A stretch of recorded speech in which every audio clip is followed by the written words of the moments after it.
সকলে শপত লৈছে পাৰিষদ হিচাপে ডিব্ৰুগড় চহৰখন কৰ্পোৰেশ্যন হোৱাৰ পিছত আমি যিমানখিনি কৰা যায় সকলোৱে মিলি আপোনালোকৰ সকলোৰে সহযোগত আগুৱাই লৈ যাম। ৰাইজৰ এক্সপেক্টেশ্যনটো আৰু বাঢ়ি যাব কৰ্পোৰেশ্যন হোৱাৰ পিছত। কৰ্পোৰেশ্যনৰ যিখিনি পাবলগীয়া আছে তেওঁলোকে এক্সপেক্ট কৰিব।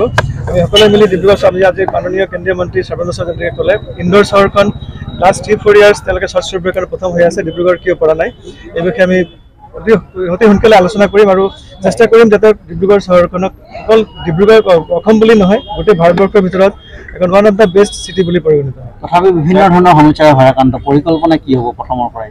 পৰিকল্পনা মই আজি 2 বছৰ 2 মাহমান হ'ল যিখিনি প্ৰব্লেম হয় এজ এ চেয়াৰপাৰ্চন বা আমাৰ বৰ্ড ফেচ কৰি আছে।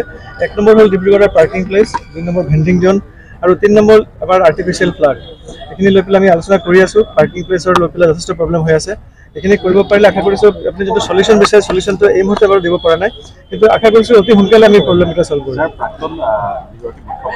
গৌৰৱ অনুভৱ কৰিছোঁ ডিব্ৰুগড়বাসী ৰাইজ অসমবাসী ৰাইজৰ লগতে মই ব্যক্তিগতভাৱেও মই গৌৰৱ অনুভৱ কৰিছোঁ যিহেতু মই ডিব্ৰুগড় পৌৰ নিগমৰ প্ৰথমগৰাকী মেয়ৰ হিচাপে মোক আজি শপত গ্ৰহণ কৰোৱা হৈছে। আমি ৰাইজৰ আশীৰ্বাদ বিচাৰিছোঁ আগন্তুক দিনত যাতে ৰাইজৰ আমি সেৱা কৰিব পাৰোঁ, নিজকে উজ্বলাই তুলিব পাৰোঁ, ৰাইজৰ সেৱাৰ যোগেদি যাতে আমি সমাজত জীয়াই থাকিব পাৰোঁ।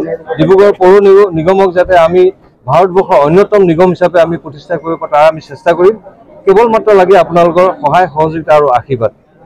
ইতিমধ্যে উল্লেখ কৰিছিল আপোনালোকে ইন্দোৰলৈ যাব লাগে ইন্দোৰ মই ব্যক্তিগতভাৱে আমি কেইবাজনো গৈছোঁ কেইবাবাৰো, কিন্তু পৌৰ নিগমৰ আমি হিচাপে আমি যোৱা নাই। আমাৰ পাৰিষদসকলক যিটো লৈ যোৱা কথা কৈছে তেওঁ আমি 3-4টা গ্ৰুপ বনাই এবাৰতে 20-22জন লৈ যোৱা সম্ভৱ নহয়। আমি অকল ইন্দোৰ নহয়, ইন্দোৰ আছে, চণ্ডীগড় আছে, এনেকৈ চাবলগীয়া কেইবাটাও জেগা আছে। আমি নিশ্চয় আমি পাৰ্টকে আমি তেখেতসকলক পঠোৱাৰ ব্যৱস্থা কৰিম। Thank you. ধন্যবাদ।